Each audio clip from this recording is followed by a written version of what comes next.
wish that I could be forever this young, not afraid to close my eyes. Life's a game and it's meant for everyone, and love is the prize. Now you say,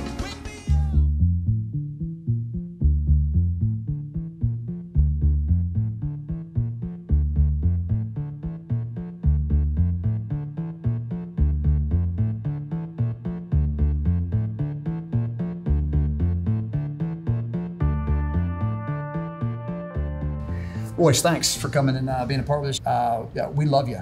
I still have folks asking me, when is he coming back to sing? And I said, well, if he wasn't so successful, then we could have him here. So, introduce yourself again. Just remind us a little bit about your family, where you're from, and catch us up to date. Yeah. So, I guess most of you guys, and if you don't know, I'm from Tallahassee, Florida, right here. Actually, I grew up the north side of town, but the stick side, like the all the way almost to Georgia, Meridian Road, State Road 12, dirt roads, bikes, hardworking family, and had a great childhood, and not really understanding what hardworking in a place of poverty was until I got older, and then I moved to the south side of town and saw the inner city side of poverty, and also seeing the countryside of poverty, if you will. So that's where I'm from, Tallahassee, Florida. I'm a singer-songwriter as a profession, I guess. And I think the most important things that I am is a husband and a father, and just trying to figure out exactly how to live purposefully. Kind of, what you're talking about here is just I think our purpose is, as all people, to be salt. And I think salt keeps, it preserves, you know what I mean? And so I think that we have to do our best at figuring out daily how to keep and preserve and to be a light in that regard. So I think that's kind of me in a nutshell, kind of. I love playing all styles of music, and I just love being able to give to people the way God has been blessing me to do so for as long as he has. So it's been good. You came and led us in worship. It was awesome. Thanks. 6 weeks worth of fantastic. But my guess is your primary audience is a secular audience. Yeah, I would say just the very mainstream side of music is where my writing and my performances kind of live. My mom, Rosa, she is my worship leader, always has been. Has kind of taught me that, not kind of taught me, she did teach me that worship isn't about the songs you're singing. Worship is an extension of everyday life, of how you gather yourself in the morning, to how you give yourself to those around you. That, I think that parable of the rocky road and good soil and the thorns, I think that is a good example of what worship should be, that we should be every day trying to figure out and make sure that we're not the rocky soil, that we're not the thorny place, because I think at every point we can be that. And so what she explained to me and what she has taught me is that worship is that the congregational worship that we do at church is an extension of prayer. And so that'll always be a part of me. But my bread and butter is making music for folks. When I first started making music, I was a quote unquote Christian rapper who was still trying to figure out his way. And that kind of happened right around the time I gave my life to Christ, or somewhere around 2003. And I started to get really fed up, and I wasn't becoming creative anymore by only listening to Christian hip hop. And it was becoming very frustrating because I wanted to grow as an artist. But more than that, I wanted to grow as a person. I wanted to grow in my walk with this Redeemer that is so amazing. And what I was always getting was get saved, get saved, get saved inside of the music that was given to us. So one day I just stopped listening to music completely. And I was only listening to like maybe worship music and NPR. And I was outside, like I said, grew up in the sticks so I could yell as loud as I wanted to. And I was talking to God and I was like, what do you want me to do? And he brought me to Isaiah 58. And to be honest with you, I think that's the first time I've ever actually read it. Actually, it spoke like heavy to me.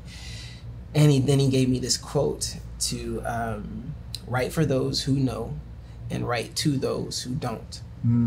And that changed my writing style completely. Because my writing style at that time was what I was listening to. Get saved, give your heart to Christ. But it changed my writing style to, I go through a lot of stuff. I want a girlfriend. I want money one day. I'm not really sure what dreams are at the moment. How do you figure out life? These coming of age things that we're all talking about. And I realized something, that being a believer in redemption through Yeshua isn't absent from the rest of my life.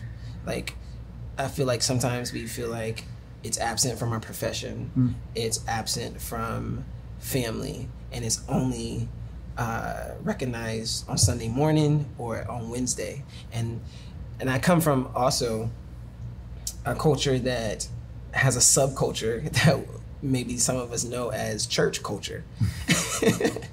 And we dedicate our lives to church culture, and we're only fulfilled when we're on stage. We're only fulfilled when we're in a meeting doing something for the church body, for the community in the church body, for someone in the church body. And when you get home, your marriage is like weird and crazy. Your kids are weird and crazy. Your friends are weird and crazy. No one knows you're a believer on a basketball court because you don't show it, or either you don't go to the basketball court because you're so far removed from culture that you only live inside of church culture. So that's where I feel like God was kind of teaching me in my career, and it kind of blossomed out into the rest of my life. The thing I love the most about the songs I play, mixing the styles, always talking about love. Love is everything. It's the umbrella to life. Like, you had a good day because someone showed you love. You had a bad day because someone didn't show you love. There's people out there that don't have love inside their narrative, so they make certain decisions. I play hip hop and soul and singer-songwriter and reggae and kind of mix those together. And so what I love is when I turn on the lights at a show, I see brown people and white people and different colors of just people, different incomes, different ages, all singing together. And I would like to think that I'm kind of helping with, bringing apart, some kind of change. Folks that love singer-songwriter music may look over and be like, yo, I am singing and dancing next to some hip-hop heads. You know what I mean? And it just brings together like a different part of change. And so that's why I make the music I make, if I answered your question correctly. No, that's great. Okay. So because that helps me. You have said, I'm sorry, let me say it this way, you have grown. Your skill set has grown, your perspective has grown, your voice has gotten better, your ability to play all of that's has improved. And I won't say it's only because you decided to do something outside of church. I would say, but that certainly helped, being exposed to more things. So what that has done then is it's put you in touch with a lot of people who don't necessarily share the same view that you share about life. Yeah. And yet you've been able to join up with them on a variety of things where you have a common goal, a common purpose musically. You have a goal that says, I want to bring something productive and positive to folks when I sing. Yeah. Right there. Has that helped you? I'm going to dive into this. Has that helped you when you think about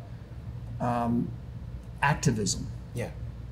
So being actively involved in trying to seek justice, giving people what it is that they deserve, has your experience in music helped you even when it comes to activism? Does the question even make sense? It completely makes sense. Okay. I think musicians and artists and songwriters are prophets of activism. Like when you think about even to like Vietnam War, and you think about all the music that came out about coming together in peace. When you think about different, like prohibition, when you think about all these different things that kind of happen in our world, and all this music that came out and talked about it, music and artists definitely have a platform to allow people to say something that they never heard before. And I think it's your job as an artist or as a creative, as a writer, to make a better change popular. You know what I mean? Music has allowed me to travel. It's allowed me to be around different thinkers. It's allowed me to be around different cultures and different languages. And all that has aided in kind of developing like a love and developing me unlearning all the prejudices that I have. Realizing my first time going to Europe and getting on a train and seeing African guys of darker complexion than me walk on, and I immediately grabbed my wife's purse. That is not a black and white thing. That is a prejudice that tons of people have based on hues, based on where you are, based on music and TV culture that you watch. I've been able to see those different prejudices in my life and see how they react. Being on the opposite side of industry, where I know what was said while they was writing the worship songs that we all sing. I know how those songs became hits. You know what I mean? Like knowing some of those underlying things that the general public of that like arts that we were talking about earlier doesn't really see in Christian music or see in mainstream music, definitely opens your eye to, you know, I have some friends that are mainstream rappers, and then after making a song, to see the president of the label come down and just to paint the picture of you. So we got a 28-year-old rapper who just wrote a song about like what's going on in the culture, trying to illustrate for folks. And then you have a 70-year-old president of the label whose whole family has been in music forever, white guy that probably doesn't know the streets in the place that this rapper is talking about right now. And then to hear the A&Rs and everyone at the table say, well, you know, to make this sell, we need to add a bit more of this and a bit more of this and a bit more of this, a few more of these words that we won't say right now, to make this sell, to make this proper. You know what I mean? I think knowing some of those things definitely has developed my take on activism. I feel like it is completely what the word is saying. It's being active. It is actively working on a change inside not just your community, but for people. I think when we're not active and we stay inside whatever culture we're in, we stay inside our community, our family, then what happens is we build this echo chamber of everybody that shops how we shop, lives where we live, eats how we eat, talks how we talk, dress how we dress. And so all you have there is just you. All you have there is your thoughts, your personality. And I think music has definitely opened that up for me, where I can get different personalities at the table, different thoughts, figuring out like what's going on, and that's definitely shaped my activism. If I'm trying to that's good, and Cool. that's good. So I know that you have been on stage before. You've shared the stage with people who you certainly would not endorse their lifestyle. You certainly would endorse even their worldview that they may have. But you can partner together with this song because you've got a common purpose. You know, I've been impressed with you as you've helped just inform me. Here's some things that you could do. Here's some things that are going on here in Tallahassee that can help us draw attention to some important justice issues in there. From your perspective, how does a Christian, how does a believer, what does it look like for us to say we want to join in with this person, organization, etc., but without endorsing everything? Yeah. Maybe does that question make sense? It makes How do I perfect support sense. something grander without? It makes perfect sense. I think before I answer this, I'll answer it with this. I think one of the coolest activists in the scriptures that we can pull from is a Daniel. And those Israelite boys who are, it's a great example. They're taken from their culture, taken from their homeland, put inside the Babylonian culture. And you know what they did? When you look at what they're saying through a physical lens, because I believe sometimes we were a little bit too spiritual, a little bit too physical, and when you just look at it like this, like Daniel didn't build a subculture inside of the Babylonian culture. He engaged the Babylonian culture and still kept his beliefs. In fact, his engaging the culture with his beliefs showed amazing differences. Like just going back to how they ate when they first got there. It was like, look, we're gonna eat like this and we're gonna do this. And then they ended up being healthier, better, brighter, smarter, faster, because they realize, what are we feeding these guys? And you can take that into philosophy standpoint. Like, what are we feeding ourselves? Like, if you were sitting at the table, if Daniel never came to that table to demonstrate how he was eating physically, spiritually, mentally, then the rest of the table wouldn't have been introduced to that. You know what I mean? His haters or his instigators didn't want him to pray to the God of creation. He continued to do so. That one of the things that I tell my nephews, they're getting older. They are Black and strong men. They live in Miami, Florida, and just how I was taught that sometimes or most times you need to make sure that you're the most respectful in the room, because of skin color. Different prejudices are out there, and maybe later in the conversation we'll talk about the difference between racism and prejudice. But so listen, you guys are getting driver license now, so I need you guys to remember to keep your hands here, to put your wallet in certain places. So I'm speaking to them about these things. I just want it to be in them so they understand that. Make sure everyone is kept safe during a situation, if a situation occurs. I think it's a beautiful example how when they stormed in on Daniel, the first thing the scripture says is he spoke to them wisely. That kept him alive. He could have been like, yo, I know my rights, which is perfectly cool for him to say. He could have been like, I know my rights. I am one of the highest kept people in the kingdom. I have done this. He could have listed off all these accomplishments that he has done. First thing the scripture says, that he spoke to him wisely. Why? Because he wanted to live long enough to speak to the king. You know what I mean? And so I think that Christians, we should take Daniel's example in engaging the culture. Being a doctor, being a mailman, being a plumber, being a stay-at-home dad, being a stay-at-home mom is not absent from the gospel of Christ, the gospel of love that he shared. You know what I mean?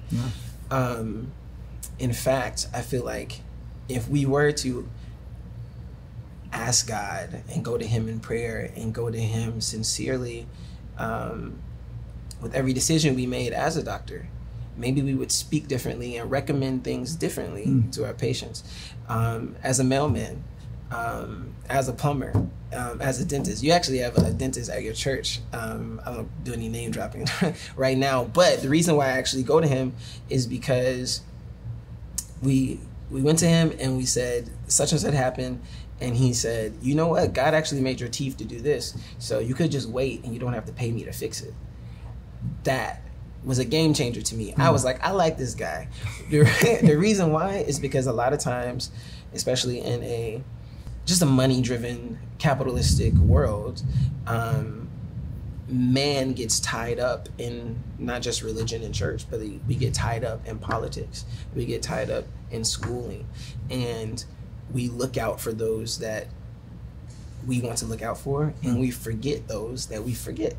We forget those that aren't in our circle, you know? I think Christians should think about more than their circle. I think too many times, you know, we want a seat at the table to speak, but we get to the meeting late. And then when we get to the meeting, we want to control the conversation. We need to come to the table of justice when it's time to meet. We need to listen to everyone at the table of justice when it's time to listen. And we need to speak when it's time for us to speak. And I think that Daniel showed us that so well. You know, just, I don't want to go through the whole like book of Daniel, but seriously, I think if you like, let's look and watch this guide of how Daniel was this activist in a culture that that he didn't feel like he had to pull away from. You know what I mean? Yeah, absolutely. I think that's how we do it. I think that's how we engage the system. I think we as believers should be the first to be thinking about humane justice. I think we should be the first to be thinking about our planet. I think we should be the first to be thinking about things that salt needs to preserve. I think we should be the first to be thinking about places that light needs to be shined. I think that's going to be hard to do because we are built in a different culture that is very sustained by wealth, sustained by things in that nature of a very selfish, you know, a very selfish lens of security, making sure that I'm secure and my family's secure. You know, I think that is a very selfish lens to look through, because when you're thinking about your security, a lot of times, and I was there. I remember when I was a full-time worship leader at a church I was attending, my home church I was attending years ago. Someone came to the church and we were having a meeting and they said, hey, how can we engage the community around us? And then I said, to be honest with you, I don't have the time. I said, I'm a worship leader. I'm trying to build a music career, and that's going to take a bunch of discipling. That's going to take all this stuff. I just don't have time to do it. I have a car that doesn't have AC. I'm living in the hood. I have a 2-year-old. I ain't got the time for nobody else but Royce. And I remember singing that and not caring. It wasn't until a few years later where I hit rock bottom. Stuff went really well. I got signed to a label. Things went really well. And then 2017, I hit God was working with me up until then. That's a long story. We can talk about it later. But 2017, I hit like a financial rock bottom. Like I wrote a song and thought sky was the limit. Like we're taking over the world. And you know, some T's didn't get crossed, and I hit this like financial rock bottom. And I thought back to like me saying that, you know, to me saying these very insecure things. I think when we need to draw our security from the purpose that God has given us, love, purpose, and security, I think that's all the things that we want in life. And if we try to go security first, then we'll never understand what our purpose is. If we try to go purpose first, because you don't know love, you don't know what purpose is. You have to go through love. You have to know who love is and know how to give love and how to nurture that thing, you know? I think also believers, you know, using that example of Daniel, I think you also see that Daniel was a very intelligent person, meaning that if you're going to love something, if you're going to bring change to something, you have to know about it. You can't help Royce if you don't know Royce at all. Throwing Royce some dollars might be kind of cool. But actually servicing in Royce's career is not a dollar thing. Yeah. You understand what I mean? Like, buying your son a car, putting your son in football camp, getting your daughter the wedding that she deserves, paying your mom's bills, meets this need. But unless you know what's going on in their life, then there's no servitude happening, really. You know what I mean? And I think we have to educate ourselves as believers in our city, in our community, in our hometowns. And it's going to be like this circle of remembering, because if you're only around people that look like you, you're not going to remember to look out for people who don't look like you. Speaking to a friend of mine, she's a mother, a white woman, and her concern kind of during this time that the world is shaking in everybody's eye view, because it's on social media and the news and all these things happening. She was saying, like, Royce, like, I don't think I'm racist. Can you tell me why do some people are making me feel that way? And what have I not been seeing, you know? Anyways, we had a beautiful conversation, but there was a part in the conversation where I just wanted to, that this is the example I want to give. If you're kind of around the same people all the time. So when I put my son in school, he goes to a great school, one of the things I have to look out for from my experience is representation. When I was growing up, to be quite honest with you, I didn't think that Black people were very smart, because I saw the opposite of who's teaching me, who is an authority, who's cleaning up, and kind of attention that's given in class. You know, nobody's telling me these things. Nobody's in my ear saying, hey, Royce, you're in 3rd grade. Let me tell you that nobody likes Black people. That's not what's happening. What's happening is what you see, the representation, from the magazine aisle to the books inside the school library. So anyways, what I was telling her is, when I put Levi into school, one of the things that my wife and I have to do is we go to their, each classroom sometimes has like little libraries set up. We go to the little school library and we look through all of the books, and we want to see how many books have Black faces in them. And when we get to the conclusion that there's not enough, then we go buy books to give to the school. So when Levi is looking through these books, he also sees people, so he understands that I guess these people are valuable too, because I see more books about them as well. And so when I was speaking to her, I was saying, like, I think as a believer, we have to be thinking about people like this, you know? And so I asked her, I said, you know, when you dropped your young baby off to school, do you have to, for a second, think, is there some representation there for her to realize that her red hair is beautiful and everything about her is awesome and she is valuable and worthy of time? You know what I mean?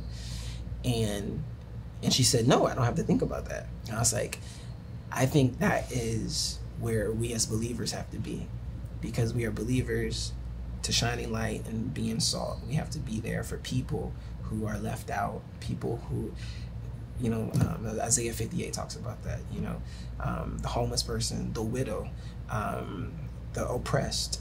The Bible paints such a beautiful picture about looking out for the oppressed. And I think there's so many other examples I can give, but yeah. No, that's good. this is good. Tell me this, if you could say, because I know you love Wildwood. Mm-hmm. You've talked about it. We love having your mother there virtually every week. Yeah. We're just jealous we don't get to see you more. You know, so again, I know you. What would you say? Hey, Wildwood, this is what I'd say.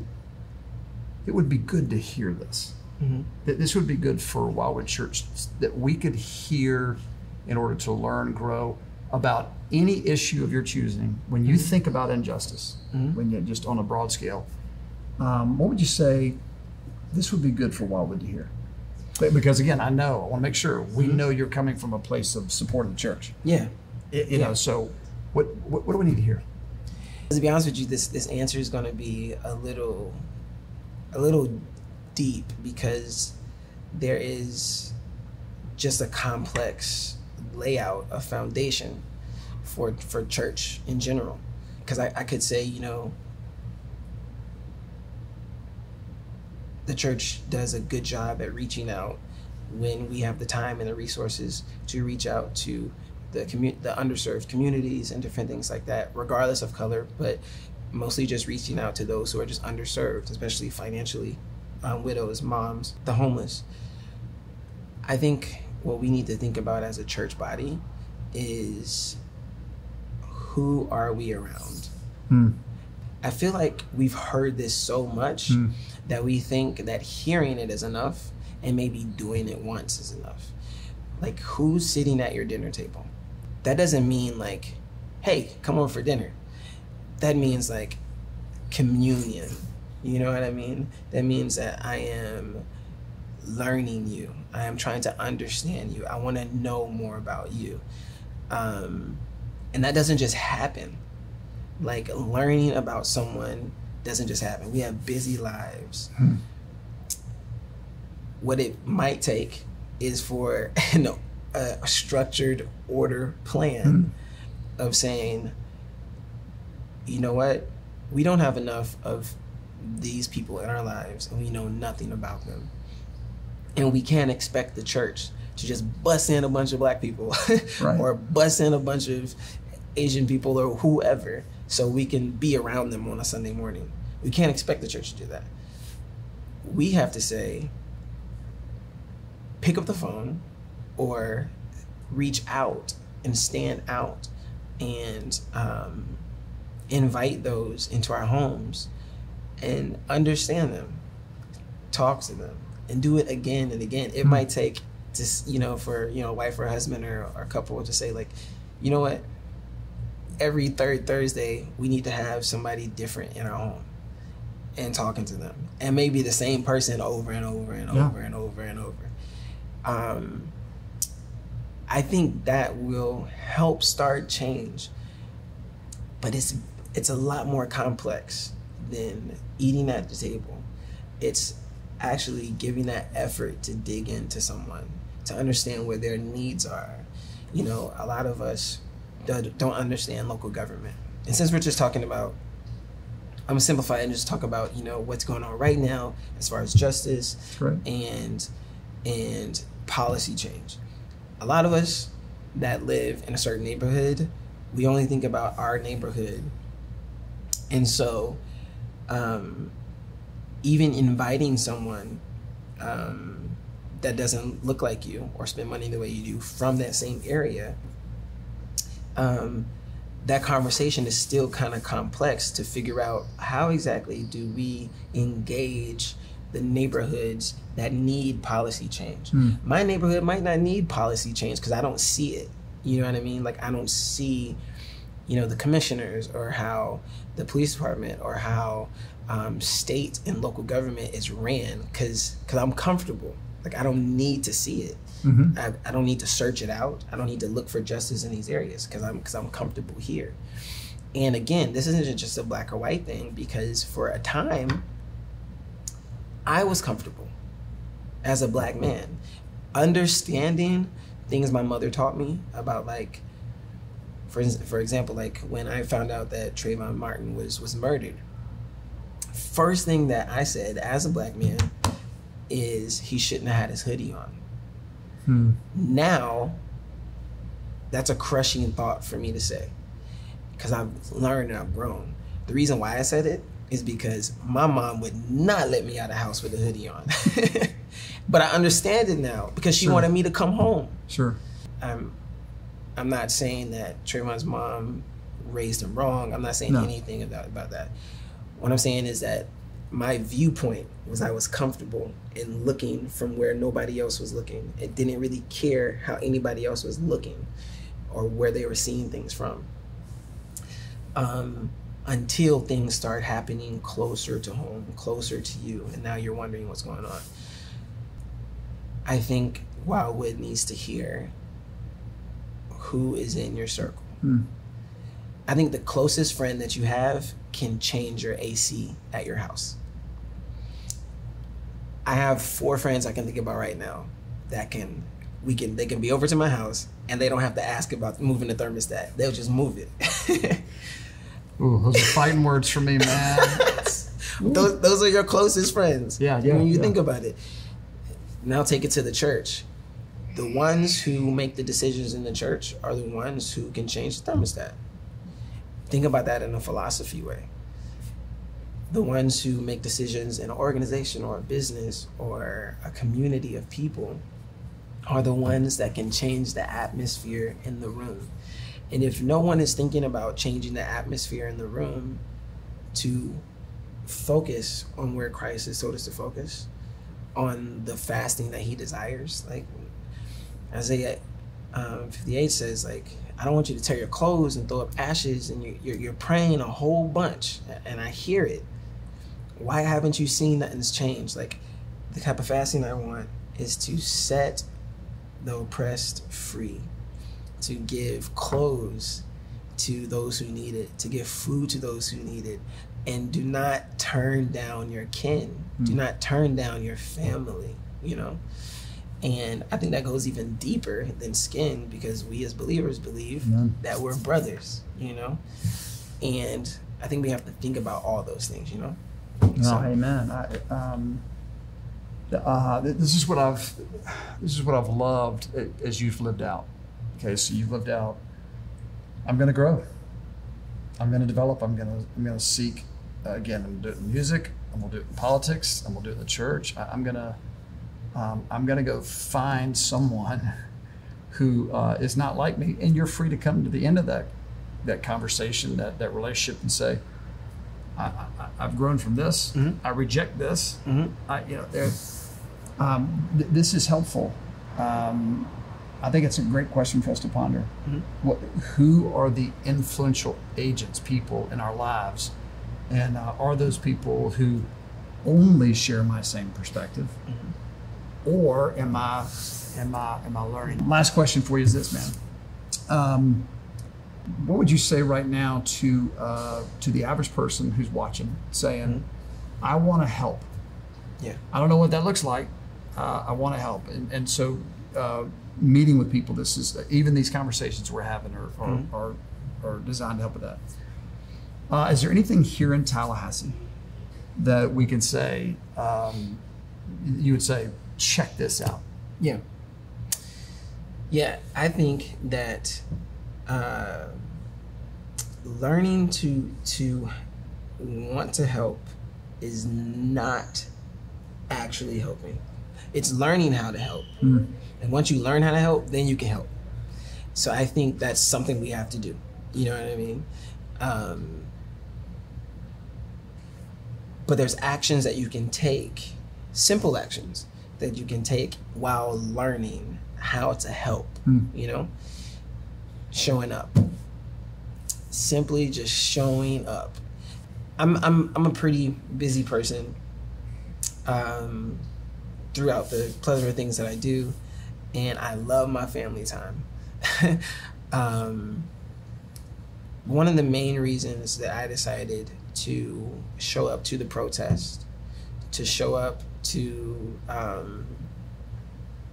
city council meetings, to be in that room, is for folks that might think protest means riot, to put it into that. I know some folks think because of my platform and the music that I play that we talked about earlier, I know if someone sees me at a protest and I'm like, yo, it's safe, come out, they'll be like, okay, cool, you know? So that's one of the reasons that I'm doing that. Like I said earlier, like you might not really need to know what's happening with our commissioners and what decisions that they are making because of whatever reason, but Southside is yelling out for something. There's not a, and you need to be a part of that, you know, to show up, because your purpose doesn't start until you show up. I'll give you just a biblical example really quick. I think it's really cool. Like when the prophet showed up to anoint David as king, David wasn't there. And then in the scripture, we know that David was a shepherd. So I imagine he could have been, you know, outside in the backyard, or he could have been far away, you know, moving the sheep around. But the scripture says that the prophet said, go get him, and we're not going to move until he comes. And in my thought pattern, I'm thinking, like, if he's outside like a few yards away, they're not going to wait that long. But they're still not going to move. They're still not going to make a decision. Like, nothing's going to happen until he gets here. But if the wealth of Jesse was his sheep are like a day's trip away, you know, 2 days trip away, they weren't going to move until David got there. So again, like I would say, show up, you know, like our purpose is to stand by those and be salt, to be a light in a dark place. If you're afraid of a riot, guess what? If more people who don't want to riot and only want to protest show up, it's going to be a protest. If more people who want to riot show up, it's going to be a riot. And to be honest with you, my complete thoughts on that is, I'll say the very same thing that Martin Luther King said. A riot is the language of the unheard. Yeah. You know, you think about it in a marriage, like you're talking about something, it starts off pretty good, and then if you're not being heard or she's not being heard, things get a little loud in the house. You know what I mean? And depending on how strong your personalities are, you know, and I know me, when I first got married, I got out the car a lot in traffic. I'm just being real. We've all done it. I got out the car a lot in traffic, just upset with my temper, not understanding how to deal with someone who saw something differently than I did. But what do you do in marriage? You talk about those things. You figure them out. You work on yourself. You know what I mean? If we show up in community with all of these people, the numbers will speak for themselves that something is wrong. During that showing up, you can be learning how to help. That's what I would say to someone, is don't tell me you're learning how to help, because that's not helping. Show up, and you can learn how to help while you're showing up. I can't thank you enough, and I mean it. You have been a great voice in a secular world, and you started out with it saying salt. It's exactly how God's using you, and that's exactly what you're calling the church, Big C, not just Wildwood, Big C. That's what we're called to do with our time here on earth. How do we be used as salt and light? So, brother, appreciate you. Thank you. Thanks for being here. Thanks for talking to us, and would love to do it again. Yeah, definitely, anytime. Good.